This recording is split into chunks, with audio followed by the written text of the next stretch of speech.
Part 2.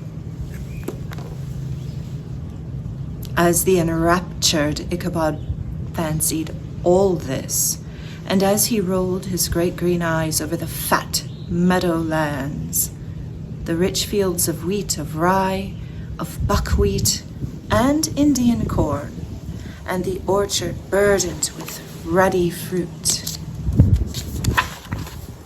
which surrounded the warm tenement of Van Tassel, his heart yearned after the damsel who was to inherit these domains, and his imagination expanded with the idea how they might be readily turned into cash, and the money invested in immense tracts of wild land, the shingle palaces in the wilderness.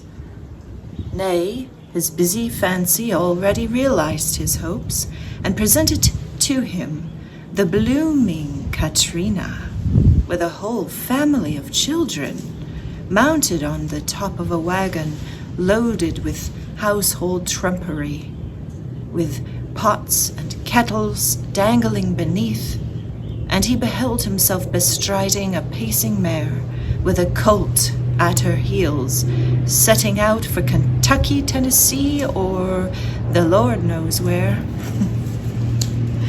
When he entered the house, the conquest of his heart was complete. It was one of those spacious farmhouses with high-ridged but lowly sloping roofs, built in the style handed down from the first Dutch settlers, the low projecting eaves forming a piazza along the front, capable of being closed up in bad weather. Under this were hung flails, harness, various utensils of husbandry, and nets for fishing in the neighboring river. Benches were built along the sides for summer use, and a great spinning wheel at one end and a churn at the other showed the various uses to which the important porch might be devoted. From this piazza, the wondering Ichabod entered the hall, which formed the center of the mansion and the place of usual residence. Here, rows of resplendent pewter, ranged on a long dresser, dazzled his eyes. In one corner stood a huge bag of wool ready to be spun.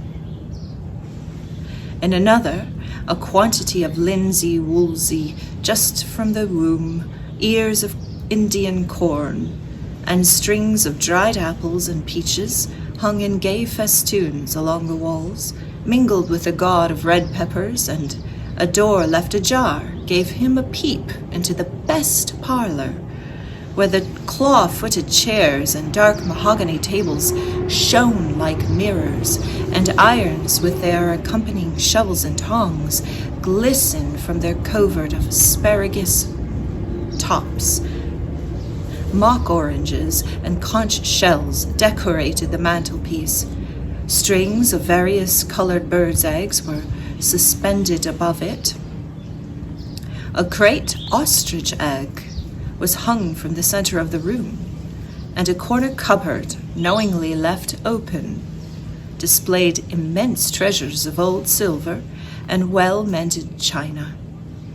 From the moment Ichabod laid eyes upon these regions of delight, the peace of his mind was at an end, and his only study was how to gain the affections of the peerless daughter of Van Tassel. In this enterprise, however, he had more real difficulties than generally fell to the lot of a knight-errant of lore, who seldom had anything but giants, enchanters, fiery dragons, and such like easily conquered adversaries to contend with, and had to make his way merely through the gates of iron and brass and walls of adamant to the castle keep, where the lady of his heart was confined, all which he achieved as easily as a man would carve his way to the center of a Christmas pie. And then the lady gave him her hand as a matter of course. Ichabod, on the contrary, had to win his way to the heart of a country coquette, beset with a labyrinth of whims and caprices, which were forever presenting new difficulties and impediments, and he had to encounter a host of fearful adversaries of real flesh and blood, the numerous rustic admirers who beset every portal to her heart, keeping a watchful and angry eye upon each other, but ready to fly out in the common cause against any new competitor.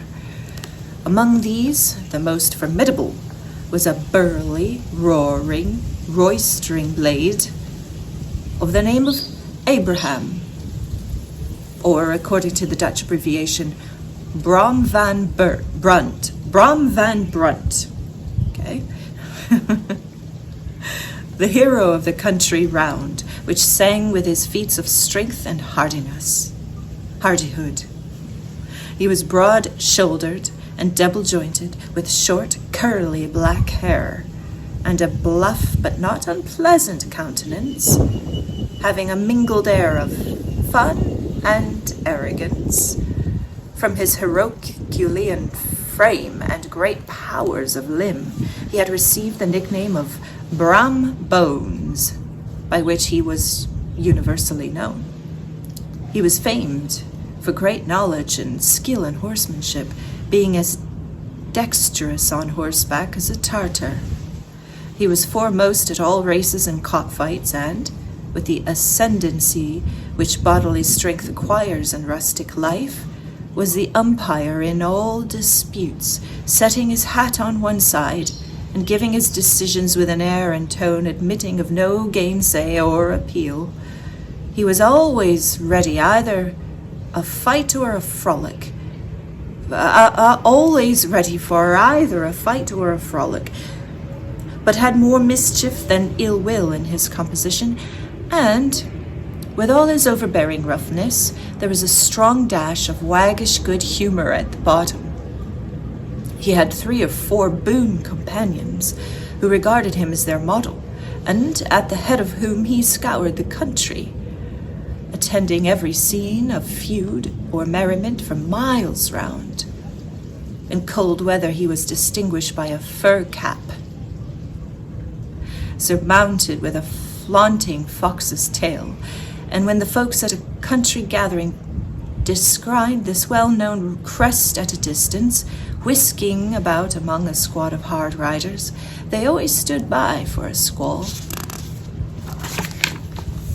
Sometimes his crew would be heard dashing along past the farmhouses at midnight with whoop and hallo, like a troop of Don Cossacks, and the old dames startled out of their sleep, would listen for a moment till the hurry-scurry had clattered by, and then exclaim, "Aye, there goes Brom Bones and his gang." The neighbours looked upon him with a mixture of awe, admiration, and goodwill, and when any madcap prank or rustic brawl occurred in the vicinity, always shook their heads and warranted Brom Bones was at the bottom of it. This rantable hero had for some time singled out the blooming Katrina for the object of his uncouth gallantries, and though his amorous toyings were something like the gentle caresses and endearments of a bear, yet it was whispered that she did not altogether discourage his hopes. Certain it is, his advances were signals for rival candidates to retire, who felt no inclination to cross a line in his amours, inasmuch that, when his horse was seen tied to Van Tassels paling on a Sunday night, a sure sign that his master was courting, or as it is termed, sparking, within all other suitors passed by in despair and carried the war into other quarters. Such was the formidable rival with whom Ichabod Crane had to contend, and considering all things, a stouter man than he would have shrunk from the competition, and a wiser man would have despaired. He had, however, a happy mixture of pliability and perseverance in his nature.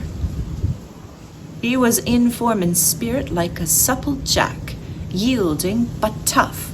Though he bent, he never broke, and though he bowed beneath the slightest pressure, yet the moment it was away, jerk!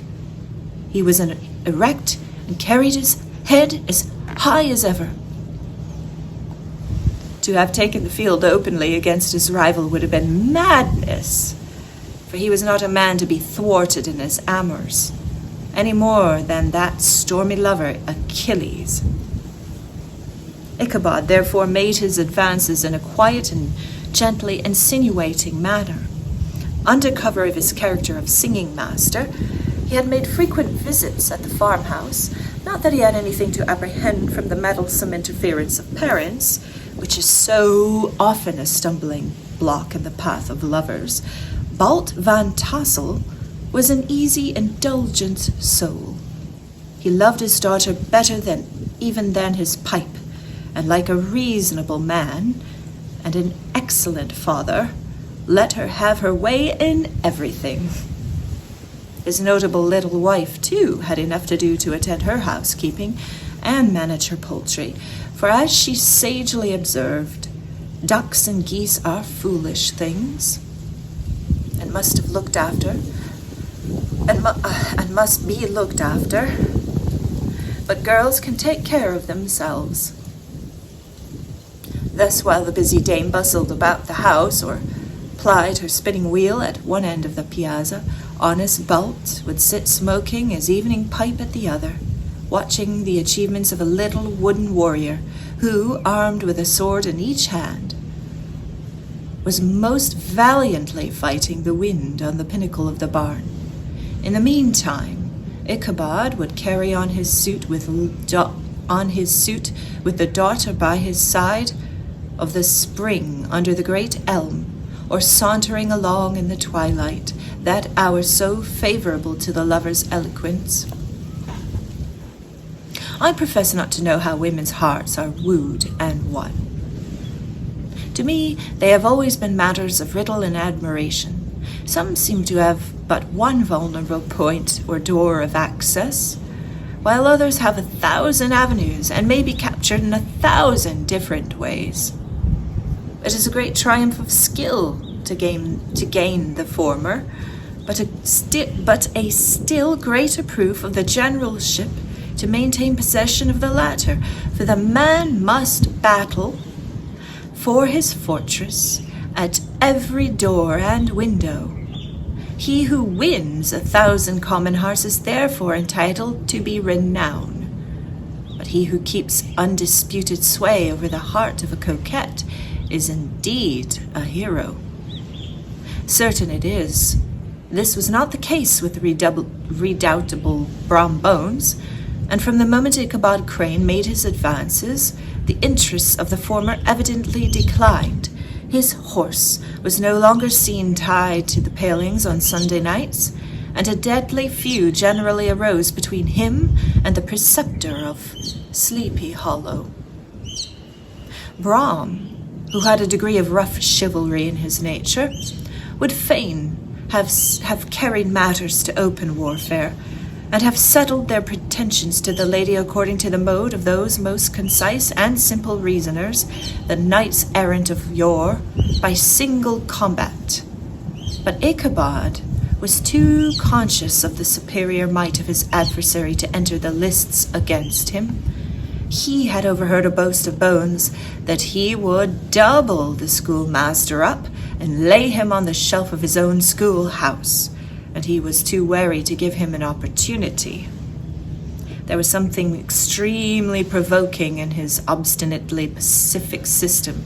It left Brom no alternative but to draw upon the funds of rustic waggery in his disposition to play off boorish practical jokes upon his rival.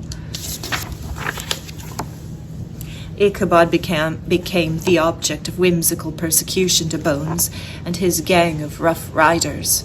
They harried his hitherto peaceful domains, smoked out his singing school by stopping up the chimney, broke into schoolhouse at night, in spite of its formidable fastenings of withe and window stakes, and turned everything topsy-turvy, so that the poor schoolmaster began to think all the witches in the country held their meetings there. But what was still more annoying, Brom took opportunities of turning him into ridicule in presence of his mistress, and had a scoundrel dog whom he taught to whine in the most ludicrous manner, and introduced as a rival of Ichabod's to instruct her in psalmody. In this way, matters went on for some time, without producing any material effect on the relative situation of contending powers. On a fine autumnal afternoon, Ichabod, in pensive mood, sat enthroned on the lofty stool, whence he usually watched all the corners of his literary realm. In his hand he swayed a ferule, that sceptic of despotic power. The birch of justice reposed on 3 nails. Behind the throne, a constant terror to evildoers, while on the desk before him he might be seen sundry contraband articles and prohibited weapons, detected upon the persons of idle urchins, such as the half-munched apples, pop-guns, whirligigs, fly-cages, and whole legions of rampant little paper gamecocks. Apparently, there had been some appalling act of justice recently inflicted, for his scholars were all busily intent upon their books, or slyly whispering behind them, with one eye kept upon the master, and a kind of buzzing stillness reigned throughout the schoolroom. It was suddenly interrupted by the appearance of a Negro in tow-cloth jacket and trousers, a round-crowned fragment of a hat, like a map of Mercury, and mounted on the back of a ragged, wild, half-broken colt, which he managed with a rope by the way of halter, he came clattering up to the school door with an invitation to Ichabod to attend a merry-making or quilting frolic to be held that evening at Mynheer Van Tassel's, and having delivered his message with that air of importance and effort at fine language which a Negro is apt to display on petty embassies of the kind, he dashed over the brook, and he was scampering away up the hollow, full of importance and hurry of his mission. Here's a little drawing before I forget in this particular book. I'm not sure who does the illustrations. They're quite clever. Let me take a look. Maybe before I go on here, it will tell me, because these are gorgeous. Looks like color illustrations by Arthur Rackham, courtesy of Images Color Library, England. Arthur Rackham. All right. Beautiful. He even has a table of contents for each illustration. On this particular page, page 28. Go figure, it doesn't even say. Oh, never mind. Must not have been in... Oh, because that one's not a colored illustration. It's a black and white. Only the colored illustrations are labeled. Like for example, this one that I showed you earlier, and that one's one might have mistaken him for the genius of famine descending upon the earth, or some scarecrow eloped from a cornfield. He's pretty cute. I like that. And then this one, there's another picture with him. And that one, I forgot to tell you earlier, how he would figure among them in the churchyard, reciting for their amusement all the epitaphs of the tombstones. And that's the other one that was labeled. Anyway, all right, I'll go on. All was now bustle and hubbub in the late quiet schoolroom. The scholars were hurried through their lessons without stopping at trifles. Those who were nimble skipped over half with impunity, and those who were tardy had a smart application now and then in the rear to quicken their speed or help them over a tall word. Books were flung aside without being put away on the shelves. Inkstands were overturned, benches thrown down, and the whole school was turned loose an hour before the usual time, bursting forth like a legion of young imps, yelping and racketing about the green, in joy at their early emancipation.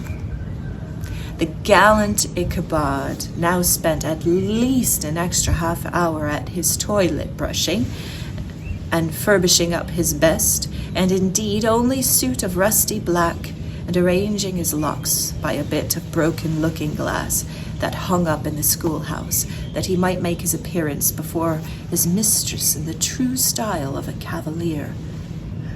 He borrowed a horse from the farmer with whom he was domiciliated, a choleric old Dutchman of the name of Hans van Ripper, and thus gallantly mounted, issued forth like a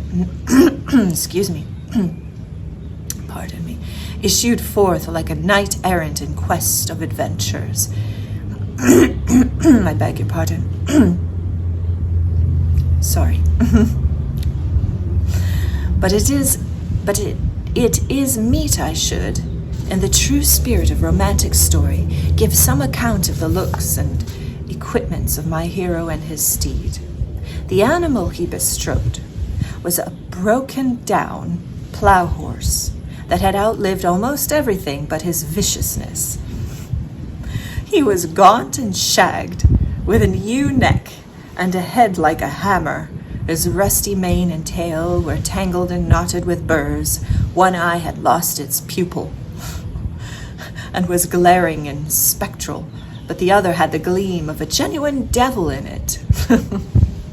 Still, he must have had fire and metal in the day, if we may judge from the name he bore of Gunpowder. He had in fact been a favorite steed of his master's, the choleric Van Ripper, who was a famous rider, and had infused, very probably, some of his own spirit into the animal, for old and broken down as he looked, there was more of the lurking devil in him than in any young filly in the country. Ichabod was a suitable figure for such a steed. He rode with short stirrups, which brought his knees nearly up to the pommel of the saddle. His sharp elbows stuck out like grasshoppers. He carried his whip perpendicularly in his hand, like a scepter. And as the horse jogged on, the motion of his arms was not unlike the flapping of a pair of wings. A small wool hat rested on top of his nose, for so his scanty strip of forehead might be called, and the skirts of his black coat fluttered out almost to the horse's tail. Such was the appearance of Ichabod and his steed. Here's a picture of him.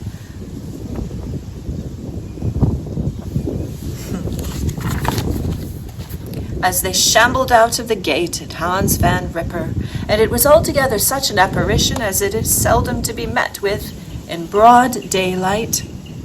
It was, as I have said, a fine autumnal day, and the sky was clear, and nature wore that rich and golden livery that we always associate with the idea of abundance. The forests had put on their sober brown and yellow, while some trees of the tenderer kind had been nipped by the frosts into brilliant dyes of orange, purple, and scarlet. Streaming files of wild ducks began to make their appearance high in the air, and bark of the squirrel might be heard from the groves of beech and hickory nuts, and the pensive whistle of the quail at intervals from the neighboring stubble field. The small birds were taking their farewell banquets. In the fullness of their revelry, they fluttered, chirping and frolicking from bush to bush and tree to tree, capricious from the very profusion and variety around them. There was the honest cock-robin, the favorite game of stripling sportsmen, with its loud querulous notes, and the twittering blackbirds flying in the sable clouds, and the golden-winged woodpecker with his crimson crest, his broad black gorget and splendid plumage, and the cedar bird with his red-tipped wings and yellow-tipped tail, and its little Montero cap of feathers, and the blue jay, that noisy coxcomb in his gay light blue coat and white clothes underneath, screaming and chattering, nodding and bowing and bobbing and pretending to be on good terms with every songster of the grove. As Ichabod jogged slowly on his way, his eye ever open to every symptom of culinary abundance, ranged with delight over the treasures of jolly autumn. On all sides he beheld a vast store of apples, some hanging in oppressive opulence on the trees, some gathered into baskets and barrels for the market, others heaped up in rich piles for cider press.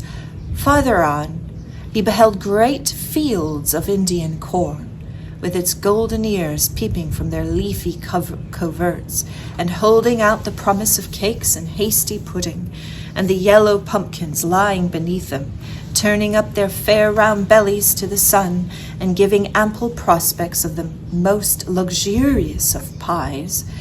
And anon he passed the fragrant buckwheat fields, breathing the odor of beehive, and as he beheld them, soft anticipation stole over his mind of dainty slapjacks, well buttered and garnished with honey or treacle, and the delicate little dimple hand of Katrine Van Tassel. Thus feeding his mind with many sweet thoughts and sugared suppositions, he journeyed along the sides of a range of hills which look out some of the goodliest scenes of the mighty Hudson. The sun gradually wheeled his broad disk down into the west. The wide bosom of the Tappan Zee lay motionless and glossy, excepting that here and there a gentle undulation waved and prolonged the blue shadow of the distant mountain. A few amber clouds floated in the sky without a breath of air to move them. The horizon was of a fine golden tint, changing gradually into a pure apple green, and from that into the deep blue of the mid-heaven. The deep blue of the mid-heaven. A slanting ray lingered on the woody crests of the precipices that overhung some parts of the river, giving greater depth to the dark gray and purple of the rocky sides. A sloop was loitering in the distance, dropping slowly down with the tide, her sail hanging uselessly against the mast. And as the reflection of the sky gleamed along the still water, it seemed as if the vessel had suspended in the air. It was toward evening that Ichabod arrived at the castle of Heer Van Tassel, which he found thronged with pride and flower of the adjacent country, old farmers, a spare leathern-faced race in homespun coats and breeches, blue stockings, huge shoes, and magnificent pewter buckles, their brisk withered little dames in close-crimped caps, long-waisted shirt-gowns, homespun petticoats with scissors and pin-cushions, and gay calico pockets hanging on the outside, buxom lasses almost as antiquated as their mothers, excepting where a straw hat, a fine ribbon, or perhaps a white frock gave symptoms of city innovation.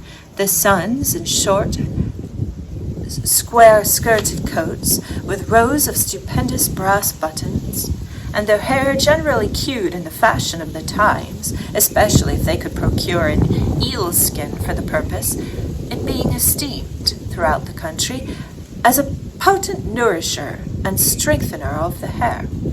Brum Bones, however, was the hero of the scene, having come to the gathering on his favorite steed, Daredevil, a creature like himself, full of mettle and mischief, and which no one but himself could manage.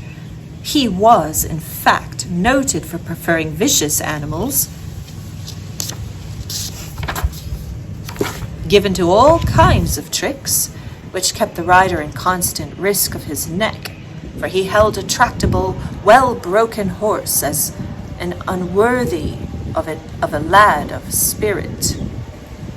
Fain would I pause to dwell upon the world of charms that burst upon the enraptured gaze of my hero as he entered the state parlor of Van Tassel's mansion. Not those of not those of the bevy of buxom lasses with their luxurious display of red and white, but the ample charms of a genuine Dutch country tea table in the sumptuous time of autumn. Such heaped up platters of cakes of various and almost indescribable kinds, known only to the experienced Dutch housewives. There was the doughty donut, the tenderer olykoek, and the crisp and crumbling cruller, sweet cakes and shortcakes, ginger cakes and honey cakes, and the whole family of cakes. And then there were the apple pies, the peach pies, and pumpkin pies, besides slices of ham, smoked beef, and moreover, delectable dishes of preserved plums, and peaches, and pears, and quinces, not to mention broiled and shad and roasted chickens, together with bowls of milk and cream, all mingled higgledy-piggledy, pretty much as I have enumerated them, with the motherly teapot sending up its clouds of vapor from the mist. Heaven bless the mark! I want breath and time to discuss this banquet as it deserves, and am too eager to get on with my story. Happily, Ichabod Crane was not in so great a hurry as his historian, but did ample justice to every dainty. He was a kind and thankful creature, whose heart dilated in proportion as his skin was filled with good cheer, and whose spirits rose with eating as some men's do with drink. He could not help, too, rolling his large eyes round him as he ate, and chuckling with the possibility that he might one day be lord of all this scene of almost unimaginable luxury and splendor. Pardon me. Then he thought how soon he'd turn his back upon the old school map, snap his fingers in the face of Hans Van Ripper and every other niggardly patron, and kick any internet pedagogue out of doors that should dare to call him comrade. I'd like to pause for a second. I'm not sure this book is very PC for the modern times in which I read. However, this was written many years ago, and at that time they didn't have any such hang-ups with the language, but because English was changing, it was evolving, and in those times they didn't have the same consciousness about it that we do today. So you might hear some very archaic words and language used by the writer of this time. Okay, I will go on. Old Baltus Van Tassel moved about among his guests with face dilated with content and good humor. Round and jolly as the harvest moon, his hospitable attentions were brief but expressive, being confined to a shake of the hand, a slap on the shoulder, a loud laugh, and a pressing invitation to fall to and help themselves. And now the sound of the music from the common room or hall summoned to the dance. The musician was an old gray-headed Negro who had been the internet orchestra of the neighborhood for more than half a century. His instrument was as old and battered as himself. The greater part of the time he scrapped on 2 or 3 strings, accompanying every movement of the bow with a motion of the head, bowing almost to the ground and stamping with his foot whenever a fresh couple were to start. Ichabod prided himself upon his dancing as much as upon his vocal powers. Not a limb, not a fibre about him was idle, and to have seen his loosely hung frame in full motion and clattering about the room, you would have thought St. Vitus himself, that blessed patron of the dance, was figuring before you in person. He was the admiration of all the Negroes who, having gathered of all ages and sizes from the farm and neighborhood, stood forming a pyramid of shining black faces at every door and window, gazing with delight at the scene, rolling their white eyeballs and showing grinning rows of ivory from ear to ear. How could the flogger of urchins be otherwise than animated and joyous? The lady of his heart was his partner in the dance, and smiling graciously in reply to all his amorous oglings, while Brom Bones, sorely smitten with love and jealousy, sat brooding by himself in one corner. When the dance was at an end, Ichabod was attracted to the knot of the sager folks who, with the old Van Tassel, sat smoking at one end of the piazza, gossiping over former times and drawing out long stories about the war. This neighborhood, at the time which I am speaking, was one of those highly favored places which abound with the chronicle and great men. The British and American line had run near it during the war. It had therefore been the scene of marauding and infested with refugees, cowboys, and all kinds of border chivalry. Just sufficient time has elapsed to enable each storyteller to dress up his tale with a little becoming fiction, and in an indistinctness of his recollection to make himself the hero of every exploit. There was the story of Dofue Marteling, a large, blue-bearded Dutchman who had nearly taken a British frigate and an old iron 9-pounder from a mud breastwork, only that his gun burst at the 6th discharge. And there was the old gentleman who shall be nameless, being too rich a mynheer,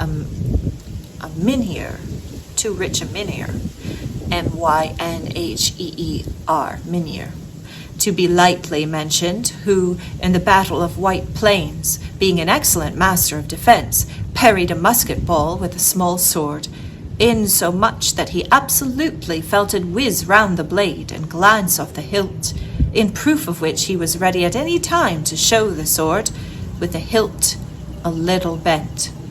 There were several more that had been equally great in the field, not one of them but was persuaded that he had a considerable hand in bringing the war to happy termination. But all of these were nothing to the tales of ghosts and apparitions that succeeded. The neighborhood is rich in legendary treasures of the kind. Local tales and superstitions thrive best in these sheltered, long-settled retreats, but are trampled underfoot by the shifting throngs that forms the population of most of our country places. Besides, there is no encouragement for ghosts in most of our villages, for they have scarcely had time to finish up their first nap and turn themselves in their graves before their surviving friends have traveled away from the neighborhood.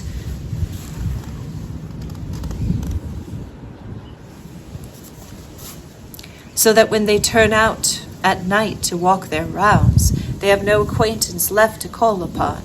This is perhaps the reason why we so seldom hear of ghosts, except in our long-established Dutch communities.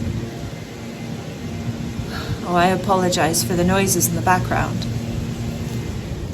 You might hear that from time to time as I'm reading to you live. And this is my first time reading this book as well, so I pause now to thank you for joining me in this adventure. All right, I will go on. The immediate cause, however, of the prevalence of supernatural stories in these parts was doubtless owing to the vicinity of Sleepy Hollow. There was a contagion and the very air that blew from the haunted region, it breathed forth an atmosphere of dreams and fancies infecting all the land. Several of the Sleepy Hollow people were present at Van Tassel's, and, as usual, were doling out their wild and wonderful legends. Many dismal tales were told about funeral trains, and mourning cries and wailings heard and seen about the great tree, where the unfortunate Major Andre was taken, and which stood in the neighborhood. Some mentioned that made also of the women in white, that haunted the dark glen at Raven Rock, and was often heard to shriek on the winter nights before a storm, having perished there in the snow. The chief parts of the story, however, turned upon the favorite spectre of Sleepy Hollow, the Headless Horseman, who had been heard several times of late patrolling the country, and, as it was said, tethered his horse nightly among the graves in the churchyard. The sequestered situation of this church seems always to have made a favorite haunt of troubled spirits. It stands on a knoll, surrounded by locust trees and lofty elms, from among which its decent whitewashed walls shine modestly forth like Christian purity beaming through the shades of retirement. A gentle slope descends from it to a silver sheet of water, bordered by high trees, between which peeps may be caught at the blue hills of the Hudson. To look upon its grass-grown yard where the sunbeams seem to sleep so quietly, one would think that there, at least, the dead might rest in peace. On one side of the church extends a wide woody dell, along which raves a large brook, among broken rocks and trees of fallen trees. And trunks of fallen trees.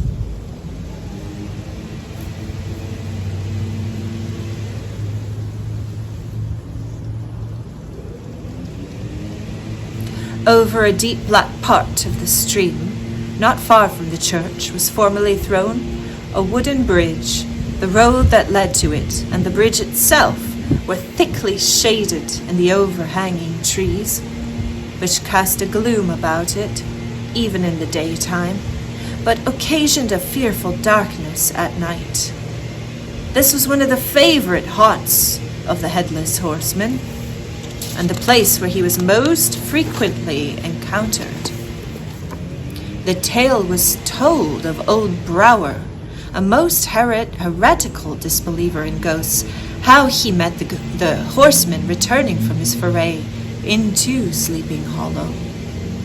How he met the horseman returning from his foray into Sleepy Hollow. I just read that line, sorry. And he was obliged to get up behind him. How they galloped over the bush and brake, over hill and swamp, until they reached the bridge, when the horseman suddenly turned into a skeleton, threw old Brower into the brook, and sprang away over the treetops with a clap of thunder. This story was immediately matched by a thrice marvelous adventure of Brom Bones, who made light of the galloping Hessian and an errant jockey. He affirmed that on the returning one night from the neighboring village of Sing Sing, he had been overtaken by this midnight trooper, that he had offered to race with him for a bowl of punch, and should have won it too, for Daredevil beat the goblin horse all hollow, but just as they came to the church bridge, the Hessian bolted and vanished in a flash of fire. All these tales told in the drowsy undertone with which men talk in the dark, the countenances of the listeners only now and then receiving a casual gleam in the glare of a pipe, sank deep in the mind of Ichabod. He repaid them in a kind, with large extracts from his invaluable author, Cotton Mather, and added many marvelous events that had taken place in his native state of Connecticut, and fearful sights which he had seen in his nightly walks about the Sleepy Hollow. The revel now gradually broke up. The old farmers gathered together in their families in their wagons, and were heard for some time rattling along the hollow roads and over the distant hills. Some of the damsels mounted on pillions behind their favorite swans, and their light-hearted laughter, mingling with the clatter of hoofs, echoed along the silent woodlands, sounding fainter and fainter until they gradually died away, and the late scene of noise and frolic was all silent and deserted. Ichabod only lingered behind, according to the custom of country lovers, to have a tete-a-tete with the heiress, fully convinced that he was now on the high road to success. What passed at this interview I will not pretend to say, for in fact I do not know. Something, however, I fear me might have gone wrong, for he certainly sallied forth, after no very great interval, with an air quite desolate and chop-fallen. Oh, these women! Could that girl have been playing off any of her coquettish tricks? Was her encouragement of the poor pedagogue of a mere sham to secure her conquest of his rival? Heaven only knows, not I. Let it suffice to say, Ichabod stole forth with the air of one who had been sacking a hen roost rather than a fair lady's heart.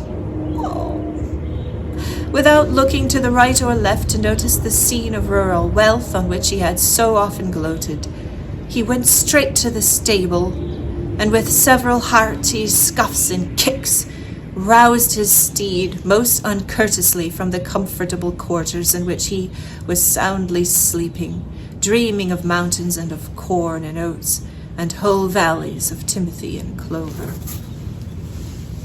It was the very witching time of night that Ichabod, heavy-hearted and crestfallen, pursued his travel homewards along the sides of the lofty hills which rise above Tarrytown,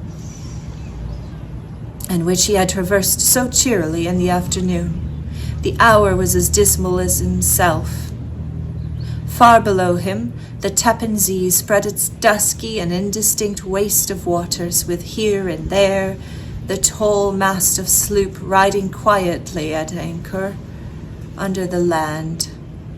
In the dead hush of midnight, he could even hear the barking of the watchdog from the opposite shore of the Hudson, but it was so vague and faint as only to give the idea of his distance from this faithful companion of man. Now and then, too, the long-drawn crowing of a cock, accidentally awakened, would sound far, far off from some farmhouse away among the hills, but it was like a dreaming sound in his ear. No signs of life occurred near him, but occasionally the melancholy chirp of a cricket, or perhaps the guttural twang of a bullfrog from a neighboring marsh, as if sleeping uncomfortably and turning suddenly in his bed. All the stories of ghosts and goblins that he had heard in the afternoon now came crowding upon his recollection. The night grew darker and darker. The stars seemed to sink deeper into the sky, and the driving clouds occasionally hid them from his sight. He had never felt so lonely and so dismal. He was, moreover, approaching the very place where many of the scenes of the ghost stories had been laid. In the center of the road stood an enormous tulip tree, which towered like a giant above all the other trees of the neighborhood, and formed a kind of landmark. Its limbs were gnarled and fantastic, large enough to form trunks for ordinary trees, twisting down almost to the earth and rising again into the air. It was connected with the tragical story of the unfortunate Andre, who had been taken prisoner hard by and was universally known by the name of Major Andres Tree. The common people regarded it with mixture of respect and superstition, partly out of sympathy for the fate of its ill-starred namesake, and partly from the tales of strange sights and doleful lamentations told concerning it. As Ichabod approached this fearful tree, he began to whistle. He thought this whistle was answered, but it was but a blast sweeping sharply through the dry branches. As he approached a little nearer, he thought he saw something white hanging in the midst of the tree. He paused and ceased whistling, but on the looking more narrowly, perceived that it was a place where the tree had been scathed by the lightning, and the white wood laid bare. Suddenly he heard a groan. His teeth chattered and his knees smote against the saddle. It was but the rubbing of one huge bough upon another. As they were swayed about by the breeze, he passed the tree in safety, but new perils lay before him. Here he is by the tree. Here's the illustration. It's remarkable. I love the black cat at his feet. That's on page 40. Let's see what it says for that one. Its limbs were gnarled and fantastic, large enough to form trunks for ordinary trees. See the cat.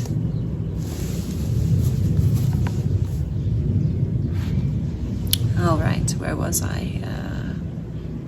All right, okay, here we are. Okay, the common people regarded it. Oh, wait a minute, I think I've already. Sorry about that. Yes, I've already read that. All right, new paragraph. About 200 yards from the tree, a small brook crossed the road and ran into a marshly and thickly wooded glen known by the name of Wiley's Swamp. A few rough logs laid side by side served for a bridge over this stream. On that side of the road where the brook entered the wood, a group of oak and chestnuts, matted thick with wild grapevines, threw a cavernous gloom over it. To pass this bridge was the severest trial.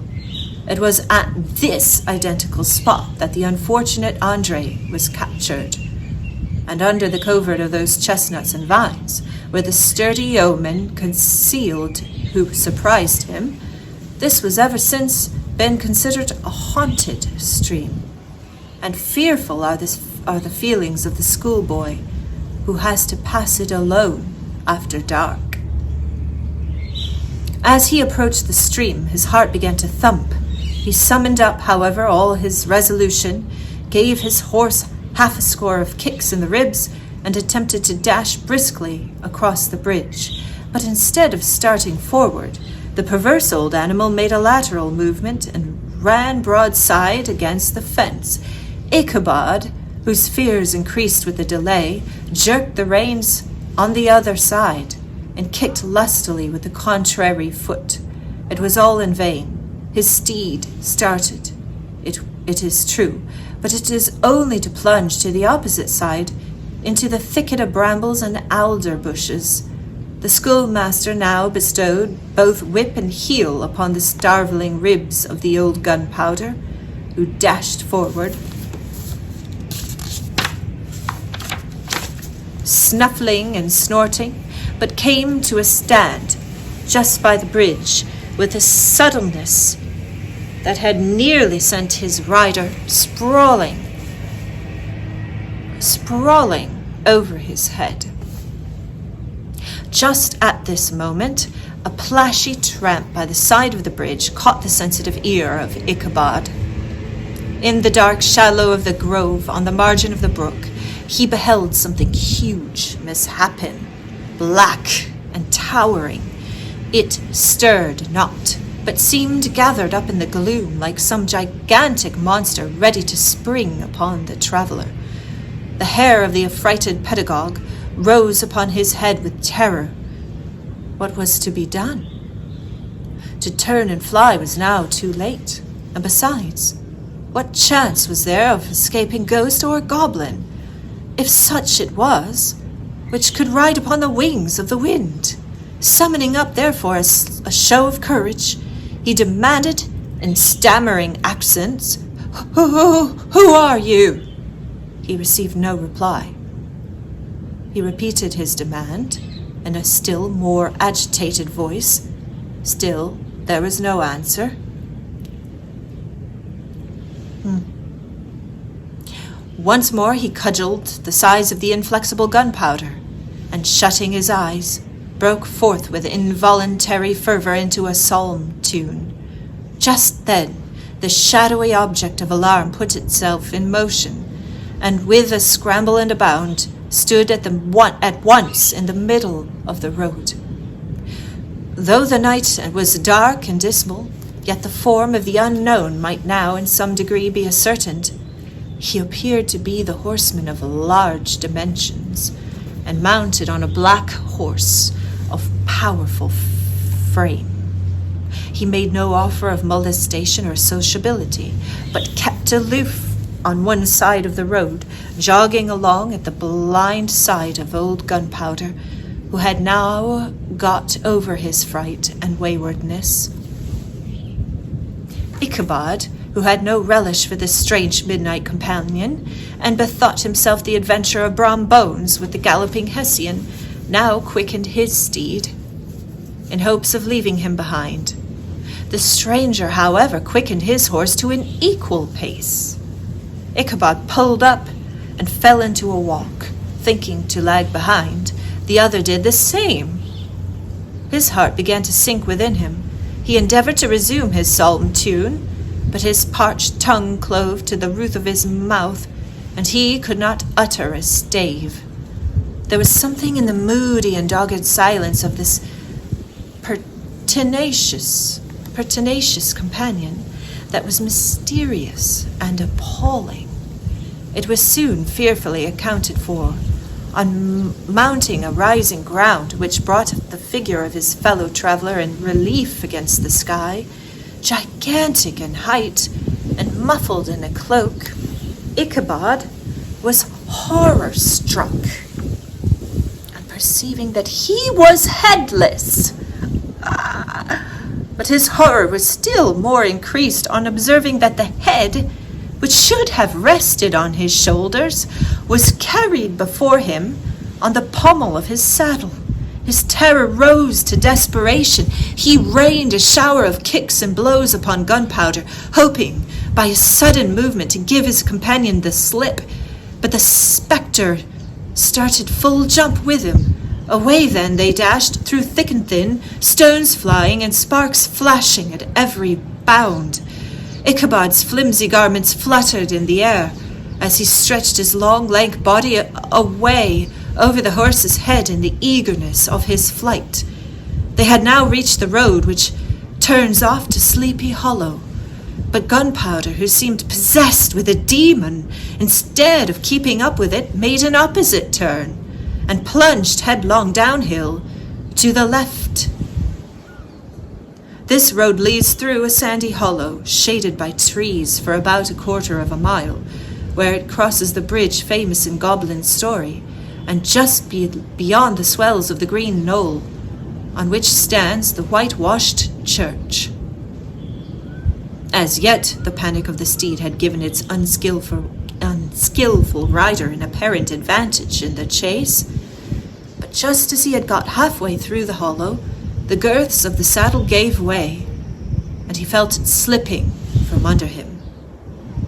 He seized it by the pommel and endeavoured to hold it firm, but in vain, and he had just time to save himself by clasping old Gunpowder round the neck when the saddle fell to the earth, and he heard it trampled underfoot by his pursuer.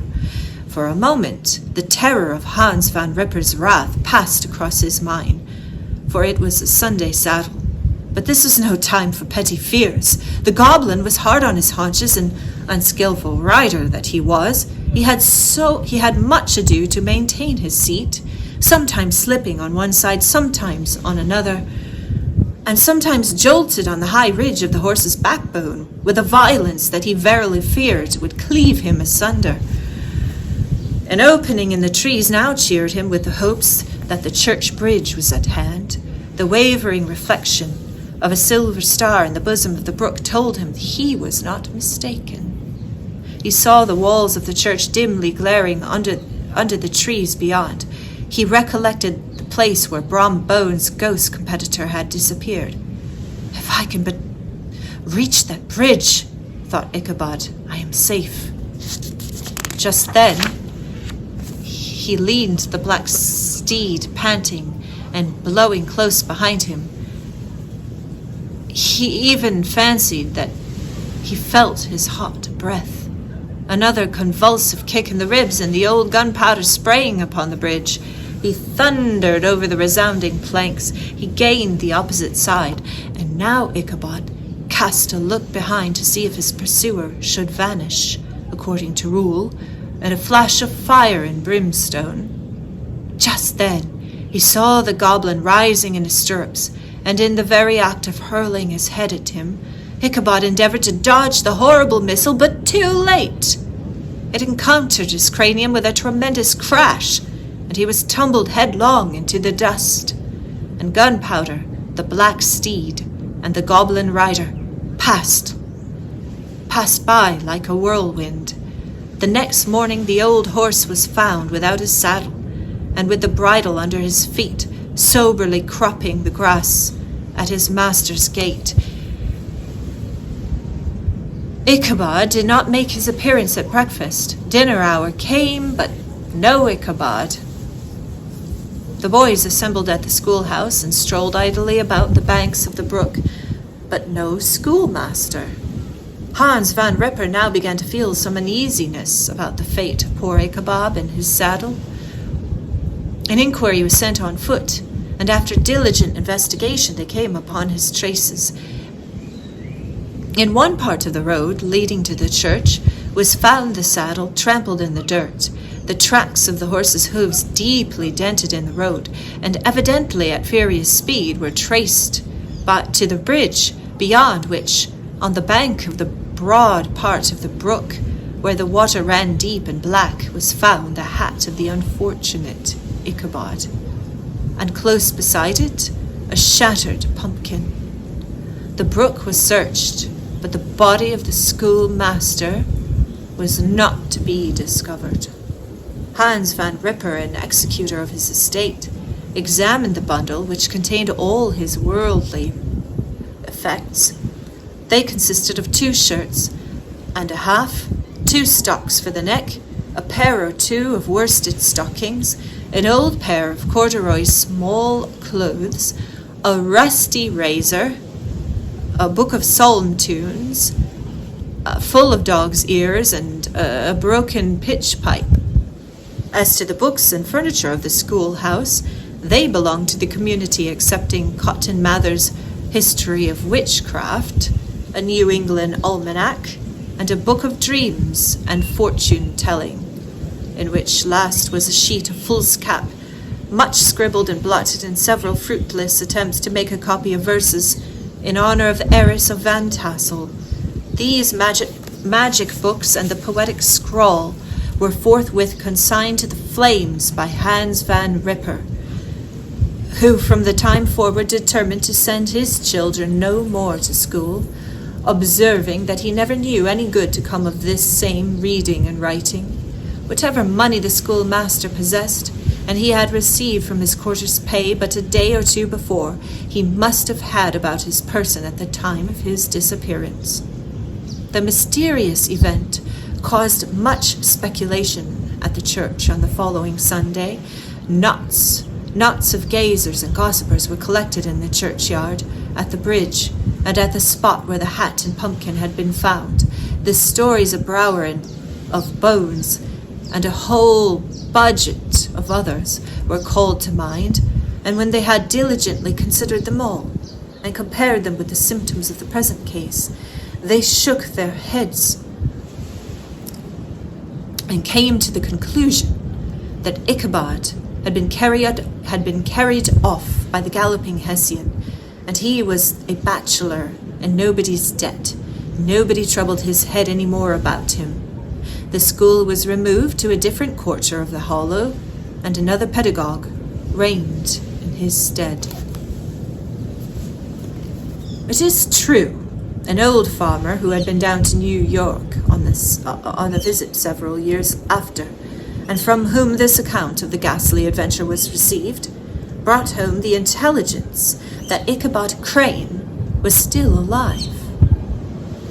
That he had left the neighborhood, partly through fear of the goblin and Hans Van Ripper, and partly in mortification at having been suddenly dismissed by the heiress, that he had changed his quarters to a distant part of the country, had kept school and studied law at the same time, had been admitted to the bar, turned politician, electioneered, written for the newspapers, and finally had been made a justice of the 10-pound court.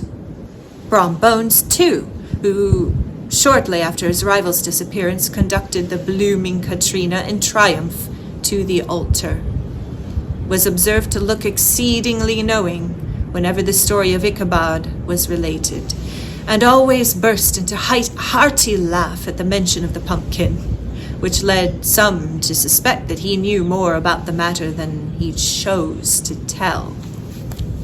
The old country wives, however, who are the best judges of these matters, maintain that to this day that Ichabod was spirited away by supernatural means, and it is a favorite story often told about the neighborhood round the winter evening fire. The bridge became more than ever an object of superstitious awe, and that may be the reason why the road has been altered of late years so as to approach the church by the border of the mill pond. The schoolhouse, being deserted, soon fell to decay and was reported to be haunted by the ghost of the unfortunate pedagogue, and the ploughboy, loitering homeward of a still summer evening, has often fancied his voice at a distance, chanting a melancholy psalm tune among the tranquil solitudes of Sleepy Hollow. And there's a sketch, probably the late pedagogue there, Ichabod. Oh, postscript found in the handwriting of Mr. Knickerbocker. The preceding tale is given almost in the precise words in which I heard it related at a corporation meeting of the ancient city of Manhattoes, at which were present many of its saggest and most illustrious burghers. The narrator was a pleasant, shabby, gentlemanly old fellow in pepper and salt clothes, with a sadly humorous face, and one whom I strongly suspected of being poor. He made such efforts to be entertaining.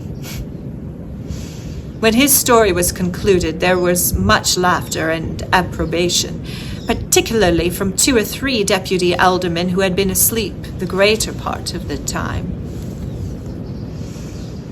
There was, however, one tall, dry-looking old gentleman with beetling eyebrows, who maintained a grave and rather severe face throughout, now and then folding his arms, inclining his head, and looking down upon the floor as if turning a doubt over in his mind.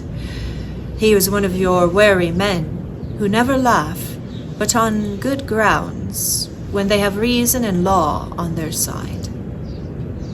When the mirth of the rest of the company had subsided and silence was restored, he leaned one arm on the elbow of his chair, and sticking the other akimbo, demanded with a slight but exceedingly sage motion of the head and contraction of the brow, was what the moral of the story and what it went to prove. The storyteller, who was just putting a glass of wine to his lips as a refreshment after his toils, paused for a moment, looked at his inquirer with an air of infinite deference, and, lowering the glass slowly to the table, observed that the story was intended more logically to prove. There is no situation in life but has its advantages and pleasures, provided we will take but a joke as we find it. That therefore, he that runs races with goblin troopers is likely to have a rough riding of it. Ergo, a country school master to be refused the hand of a Dutch heiress is a certain step to high preferment in the state. The cautious old gentleman knit his brows tenfold closer after his explanation, being sorely puzzled by ratiocination of the syllogism, while methought the one in pepper and salt eyed him with something of a triumphant leer. At length he observed that all this was very well. Still, he thought the story a little on the extravagant. There were one or two points on which he had his doubts. "Faith, sir," replied the storyteller, "as to that matter, I don't believe one half of it myself. D.K." Here's another illustration.